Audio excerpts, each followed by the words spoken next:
नमस्कार मेरे प्यारे वनस्पति प्रेमियों, कैसे हैं आप दोस्तों। फिर आज एक नए वीडियो के साथ कुछ नए दृश्यों के साथ सीधे अपने टेरेस गार्डन से। दोस्तों आज हम एक ऐसे पुष्प के पौधे पर बात करेंगे, एक ऐसे फूल के बारे में चर्चा करेंगे जिसका बहुत अधिक महत्व है हमारे जीवन में।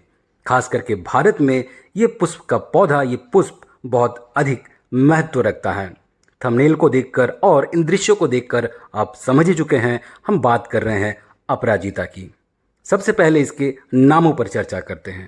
बॉटनिकल नाम है इसका क्लिटोरिया टर्नेटिया। अंग्रेजी में इसके बहुत सारे नाम हैं, जैसे Asian pigeon wings, blue bell vines, blue pea, butterfly pea, Cordofan pea, Darwin's P.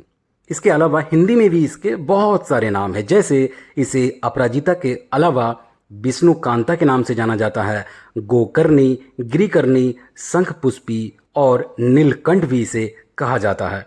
तो जैसे इसके नाम बहुत सारे हैं, वैसे इसके महत्व भी बहुत है, इसके उपयोग भी बहुत सारे हैं। तो चलिए एक एक करके सभी पर चर्चा करते हैं, लेकिन उससे पहले इसके नेटिव की बात करते हैं। दोस्तों इसका नेटिव है इंडोनेशिया। इंडोनेशिया में भी अगर बात करें तो इंडोनेशियन आइलैंड्स ऑफ टर्नेट। तो दोस्तों इसमें इसी प्रकार से बीज भी आते हैं, आप देख सकते हैं। और ये बेलों वाले पौधे हैं, यानी कि ये वाइन्स की तरह बढ़ते हैं और बहुत तेज़ी से बढ़ते हैं। और इसके जो फूल होते हैं दो रंग में अमूमन हमें देखने को मिलते हैं, एक नीला और दूसरा सफ़ेद। और इसमें दो प्रकार की वैरायटीज़ होती है, एक सिंगल पेटल और दूसरा डबल पेटल।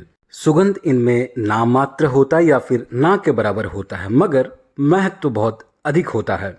औषधीय और सांस्कृतिक दोनों ही दृष्टिकोण से बहुत अधिक महत्व रखता है। आयुर्वेद और बहुत प्राचीन समय से ही अन्य पारंपरिक चिकित्सा प्रणालियों में प्रयोग किया जाता रहा अपराजिता को। इसे ऑर्नामेंटल के तौर पर भी उपयोग किया जाता है।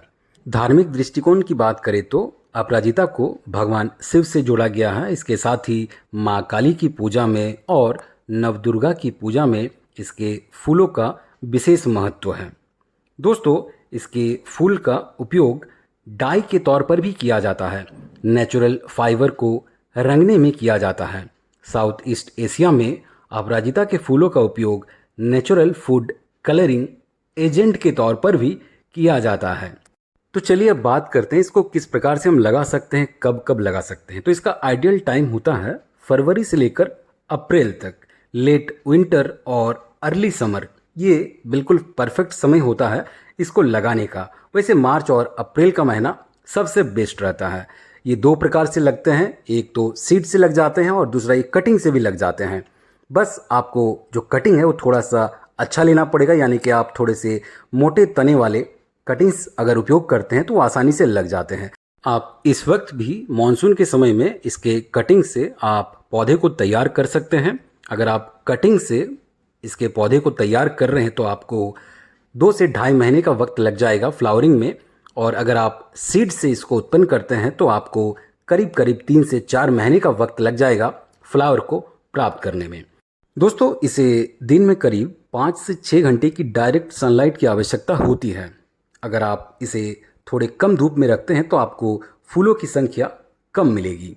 आप समय समय पर इसके बीजों को भी छांटते रहे। अगर आप बीजों को स्टोर करके रखना चाहते हैं तो आप हरे हरे बीजों को ना तोड़े, पहले इसको पकने दें। जब ये ब्राउन रंग में अपने आप को बदल ले उस वक्त आप बीजों को अपने पास रख ले, और जब आपको इसको लगाने की आवश्यकता हो तब आप लगा सकते हैं। अब देख सकते हैं कितने प्यारे ये पुष्प है और ये पूजा के तौर पर उपयोग किया जाता है। और ये एक बहुत ही शुभ पौधा माना जाता है। ऐसा माना जाता है कि इसको लगाने से घर में पॉजिटिविटी बनी रहती है, पॉजिटिव वाइब्स आते हैं। और जैसा कि हमने आपसे बताया कि ये धार्मिक दृष्टिकोण से भी बहुत अधिक महत्व रखता है, इसीलिए आपको अपने गार्डन में अपराजिता को शामिल करना ही चाहिए। दोस्तों ये बेलों की तरह बढ़ते हैं, इसीलिए इसको सपोर्ट की आवश्यकता बहुत अधिक है। फिलहाल हमने एक रॉड डाल रखा है और आप चाहे तो कैसे भी करके इसको सजा सकते हैं। इसके वाइन्स को यहाँ वहाँ मोड़ के अब कैसे भी डिजाइन में इसको आगे आप बढ़ा सकते हैं। दोस्तों ये बहुत ही गुणकारी पौधा है और इसके पुष्प का चाय भी बनता है। और जैसा कि हमने बताया कि आयुर्वेदा में इसके बारे में बहुत सारे उपयोग बताए गए हैं, बहुत सारे इसके गुण हैं, बहुत सारे इसके हेल्थ बेनिफिट्स हैं। तो आप इसको अपने गार्डन का हिस्सा अवश्य बनाएं। बहुत ही लो मेंटेनेंस वाला ये पौधा है, ज़्यादा ताम झाम की आवश्यकता भी नहीं है। बस इसके बेल सही से बढ़े, आपको इसका खासा ध्यान रखना पड़ेगा। समय समय पर आप मिट्टी को गुड़ाई करते रहें और 3 से 4 हफ्तों में फर्टिलाइजर्स भी आप डाल दिया कीजिए।